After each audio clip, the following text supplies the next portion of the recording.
Hello and welcome to Geeks Assembled. And today we're still on the horror theme in our movie casts since it's October. We'll be talking about a movie from the mid 90s, it was 94 actually, starring Tom Cruise and Brad Pitt, dedicated to the memory of River Phoenix if you watch right to the end of the credits. It's Interview with the Vampire, the movie from the Anne Rice novel. So what I'll do, I'll just go around the cast and ask their opening thoughts on this movie. Susan and Alex, let's start with you. Let's go to the dynamic duo on the sofa. What's your opening thoughts on Interview with the Vampire?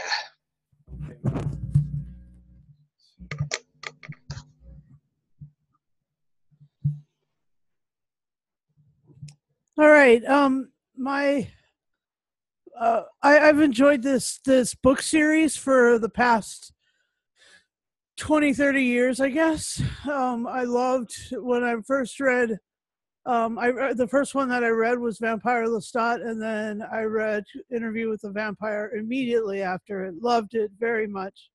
It was an amazing story, and then I caught up and kept going with Queen of the Damned, and then I read the rest of the Vampire Chronicles.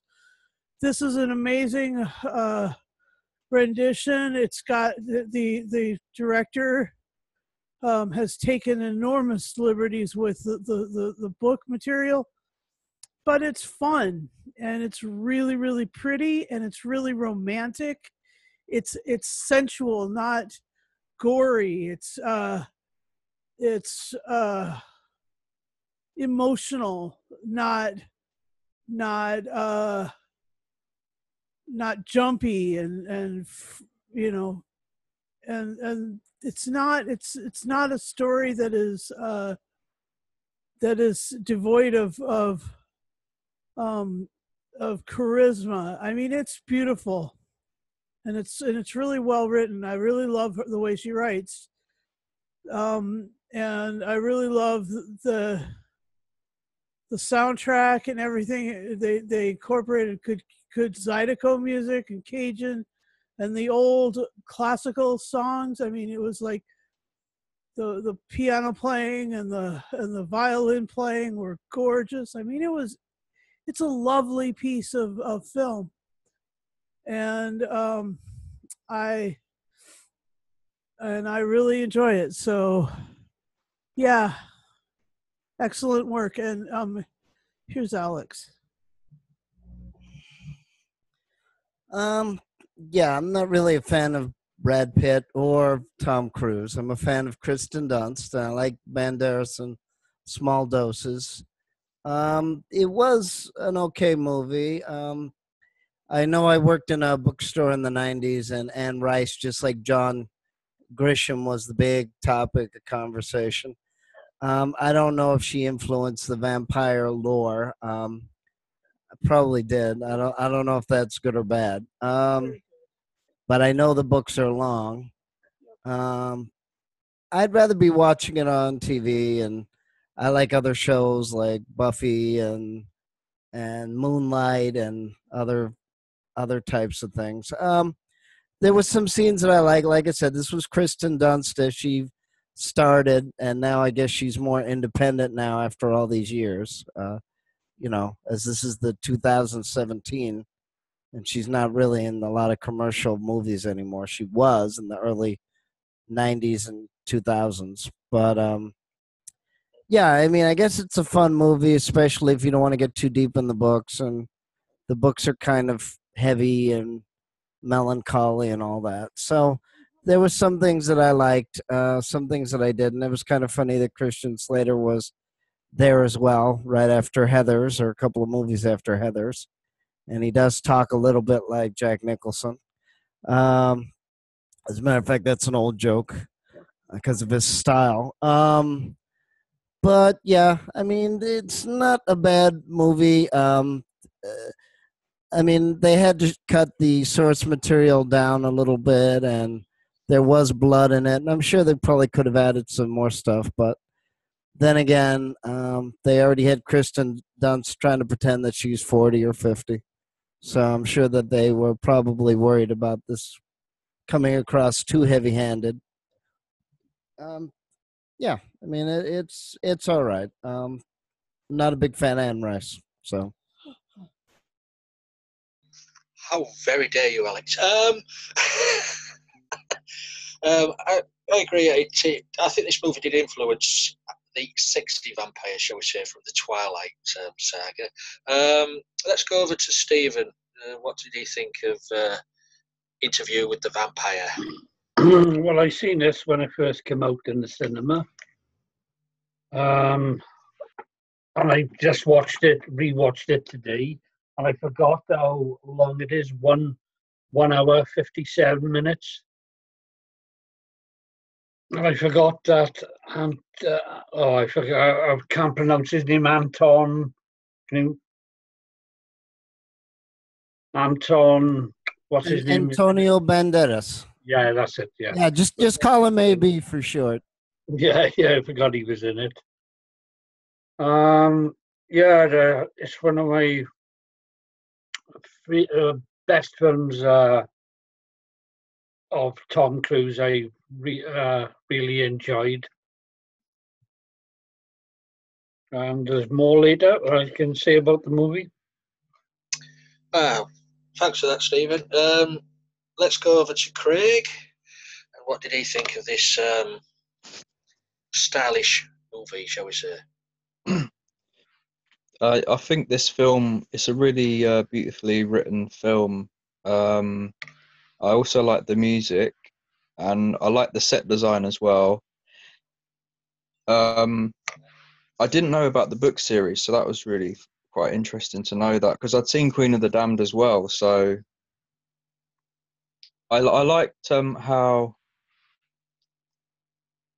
I like Tom Cruise's character as well, but I like my favourite scene is when he says to the guy, I think it's something like death attracts death, and then that's when you get picked on by the vampires, and I always get freaked out when I'm going to work in the morning, and it's like really early in the morning, and it's like, and I have to walk through the churchyard because I think, oh shit, like I could get picked off at any moment. But yeah, that's probably my favourite scene out of the film, which is a bit of a weird scene, but I think it's because they're probably talking philosophically, and I like the whole idea behind that, and they get quite involved with the whole subtext of life and death in this film. It's not just Twilight and a film like that sort of thing, or Vampire in Brooklyn or something like that, but this is actually it is about life and death in this film, and that's probably the emotion in this series, and the actual storyline itself about mortality, and it's quite dark, very dark, and I thought it was an unusual film for Tom Cruise to do, but at the same time it's got a brilliant cast as well. I mean, so that's my opening thoughts. Yeah, well, cheers for that, Craig. I agree. I agree with what Susan said. It is a very sensual film as well, because it comes across as Lestat does have feelings for Brad Pitt's character in this. He made him, and he's always there. And at the end of the film, he thinks, I think it's Louis. Brad Pitt's character is called Louis. Comes back for him. So I think there's some feeling between those two. As you say, it's about, what's that, Craig? And Lee, you almost watching this movie, you actually feel like you're on the side of the vampire at some point, and you're thinking, this is why he's doing what he's doing, and this is what it's all about, and it is almost like a flipped perspective. Yeah, that's true. And I agree with you. This is a strange part for Tom Cruise to choose to do. You don't usually associate. Yes, Craig. Okay. Sorry, I've got to leave, so I'll see you next Okay. time. What do you give it out of 10 before you go? Oh yeah, 10. It's got to be a 10. Oh, it's worth 10. Yeah, it's got to Okay be a then. 10. All right. All right. Well, I'll chat to you in a bit. Yeah. Yeah. And also the scenery is brilliant, and Kirsten Dunst. I mean, how young she was. I think this must be one of her first movies. She was so young in this. Yeah, I think it was her third movie because Third movie, she is it? was barely 13. Yeah, she was pretty young. Yeah, but she knocked him for six in this. The acting in this was brilliant. Yeah, because she was in a Woody Allen movie about the apartment, and then she did Small Soldiers and one more Oh thing, yeah, yeah, and then it took about 2 more years before she started, actually taking the teenage parts, and then she was really big in the 2000 film Bring It On, and then she yeah, was in the original Spider-Man trilogy, and then she yeah. started taking less famous movies. It, it's also noted as well that Christian Slater took over the role what River Phoenix was going to play, as far as I know. Yeah, that is true. Yeah, I don't know if there was any footage filmed or anything like that up to his death. I don't know, but Christian Slater's acting abilities is, for me, very very similar to River Phoenix. Anyway, he always does remind me of River Phoenix. Well, isn't that ironically in a way? I mean, River Phoenix died before this was finished, and then what? Queen of the Damned with that rap singer, Aaliyah died too. Ali, yeah, Yeah, yeah. so I mean, she Very, died in a very plane crash. Yeah, plane accident. case of the movies. Yeah. So let's go around. Favorite moments or things you would have liked to have changed. Let's go back to Susan, seeing as she's. Um, favorite moment, I guess, was when when the three vampires made it over to Paris and were with the theater of the vampires. That was a really cool scene. And Oh, I just want to put the scene where they're on the stage. That was just where they're acting out. I don't know what they're trying to act out, the sacrifice of the yeah, woman to the vampires. That was. I know nudity. Yes, okay, but it's art. It's a movie. Um, it that one did take me breath away. Just what I mean. It must have been a 5-minute scene. That. yeah. Brilliantly done. Brilliantly played out. And the other bit that I really like is all the fires. I mean, it started off with the fire in the plantation, and then the fire in New Orleans, and then the fire of Claudia and her new consort burned in Paris, and then the burning of the theater of the vampires in Paris.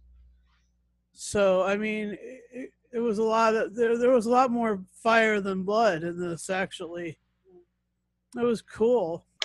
Yeah, I don't know if they're actually if that TV series franchise, The Vampire Diaries and the originals, is actually ripping a little bit off from the Interview with the Vampire, and I actually think they are, because if you see the characters, whether it's the British version or the American version, the Vampire Diaries, and which that was similar to Twilight in terms of the books. Can't remember what year it was written, but it was similar. And then you have similar characters. Like I said, Kristen Dunst did a lot. I mean, for someone who's supposedly, 9 years old, and then but a 60-year-old mind or 40-year-old mind, and then you find out she's jealous of everybody, and then spoilers, she goes around killing people and killing Lestat and all that. So in a way it is dark, and like I said, give her credit. She did a very good job, and I don't know if there's too many 12-year-olds that would have been able to pull that off. I mean, there were scenes that I liked, but as a general, and the sequence in the theater was scary, and like I said, that was the other question too. Of they're sort of in a coven. They're sort of their own little weird family, and then they think that they're the ones that symbolize class when they're killing people too. They're using people too. They're more hidden than the people in the theater, but that doesn't necessarily mean that they're better. Um, they did hurt a lot of people and themselves if you really think about it. But maybe they don't care, or maybe that's another. Yeah, well, yes, but there's also a theory by a lot of philosophy and a lot of books, especially depending on what era, that if you live for 200, 300 years and that you're not going to be stopped, would you actually, sort of commit more acts that are not necessarily good? Would you start getting bitter about the age and the wariness and if you can't really, pardon the expression, if you can't regenerate or rejuvenate, or if you can, but you're going to live for 400 years, I mean, would that affect your mind? Would that affect your personality if you had to live that long? Yeah, well, yeah, thinking it that way, yeah. Stephen, any highlights for you from the movie? Yes, when Tom Cruise bit into the rat and he gives a drink to what's his name? Was it to Brad? Yeah, the part on the stage was brilliant. I enjoyed that girl in it. She was a very good actress. I played the vampire. The only dislike I didn't like about the movie was when they seen the sunlight coming through. I wish she could have stayed, until the end, that girl. Oh yeah, where they all turn to ash. Good effects, with Yeah, I agree. That is a good scene where they just killed the two vampires. And I thought Tom Cruise was killed in that fire, and Brad Pitt and that girl went away on that ship, and then he turned up later, and then he turned up in the end. Yeah, it's very difficult to kill Lestat. So we just for me, I just like the thing between Brad Pitt and Tom Cruise. The interaction between those two on screen is just brilliantly done. And Kirsten Dunst as well, for being so young, her acting ability in this is brilliant. The scenes in it with the plantation fight, the fires, really well done, really well shot. I can't. Even the sets are beautiful to look at as well. I don't know what you call it. Is it the plantation houses and stuff like that? Back in those days, brilliantly done. The coven really well thought out as well. Vampires in Paris and they're doing a cabaret act on stage, sort of thing. Brilliantly done. And Antonio Banderas. You don't often see him nowadays in movies, but back then he was in nearly every movie going, I suppose. Brilliant actor. I enjoyed this, and also as well, something to think about here. Now, Tom Cruise is not a very tall guy. He's only about 5'7". So, saying that, Brad Pitt must be a very short guy as well, because he wasn't much taller than him in this movie. So Brad Pitt's not that tall. I always thought he would be 6 foot odd, but no. Some strange trivia what goes in my head when watching these movies. I love this. It's as Susan says, it's not gory really. There's blood in it, but not that much. You see him biting people's necks, but you don't see anything. It's always hidden in the shadows and stuff like that. But so it's brilliantly shot. So, any more to say about this before we go for a final say? Yeah, I like the part where Brad Pitt, set all the coffins on fire. Yes, very, yeah. I mean, that was the law of vampires, wasn't it? Never kill your own. And he cut that guy's head off him. Oh yeah, it's brilliantly done. That brilliantly shot. So, anything else before we go to final phase? Okay, then we'll go to Susan and Alex for their final say and their scores out of 10. All right. Well, let me start. And I just enjoy this movie and this book series so much. I really want them to produce movies for Armand or Tales of the Body Thief or any of the other ones. Anne Rice is an amazing writer.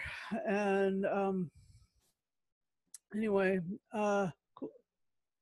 quite nice.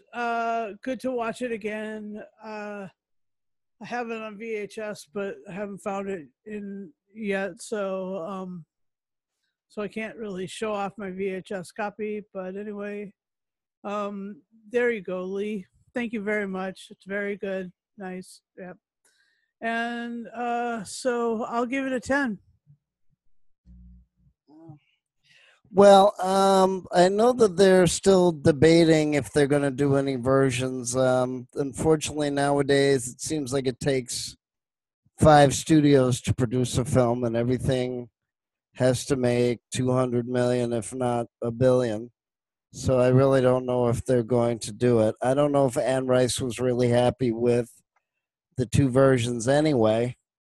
Plus, they're very long books. Plus, wouldn't they have to either move the characters along or decide on which characters are going to be the main ones? Because I don't think Tom Cruise is coming back. No. Since he has Mission Impossible 20 to do and all that. Speaking of remakes and reboots, yeah, he's not very tall. Brad Pitt is taller than him, but there's always camera tricks. I don't even think I think he's barely 5'6". He's actually a very short guy. But in any case, he's made a lot of money. They actually cut down some of his money, but he did do a good job in this movie. I'm not a fan of his, but like I said, they probably have to figure out a whole new way to do it, and studios and how many they're going to do and all that. It is a good movie. I'd say for the supporting cast, I'd probably give it a 9. For the story, give it a 7. I wouldn't give this a 10. It's just not my style, and I'm not a fan of Tom Cruise in most things. There's only a few movies of his that I've ever liked since he's been acting since, 1982, and Brad Pitt was in Thelma and Louise. So that's 27, 28 years ago, something like that. Yeah, so that's my final thoughts on it. Thanks for that, Alex. Stephen, what's your final say? And the interaction between Tom Cruise and Brad Pitt was brilliant. The sets were amazing. The acting was amazing. It's got to be a 10 from me. Oh, brilliant. A 10 from Stephen. I've got to say, if they do make another adaptation of Anne Rice book, Lestat, for me, it has to be Tom Cruise, because he did such a good job as Lestat in this. I wasn't too keen on the other actor who played him in Queen of the Damned. It was a good movie, but I just didn't click with that actor at all in that movie. And also, as well, nobody's mentioned this, but you can't, it must be a good movie, this, because as the end credits roll, you have Guns N' Roses singing their version of the Rolling Stones' "Sympathy for the Devil." You can't beat Guns N' Roses, and a bit of Rolling Stones as well. So for me, I'm going to give this a 10, because I enjoyed it. I haven't seen it for quite a few years now, and I sat down and I thoroughly enjoyed it from beginning to end. So it's a very good movie. I recommend people watch this, even if you don't like horror movies. I don't class this as a horror movie at all.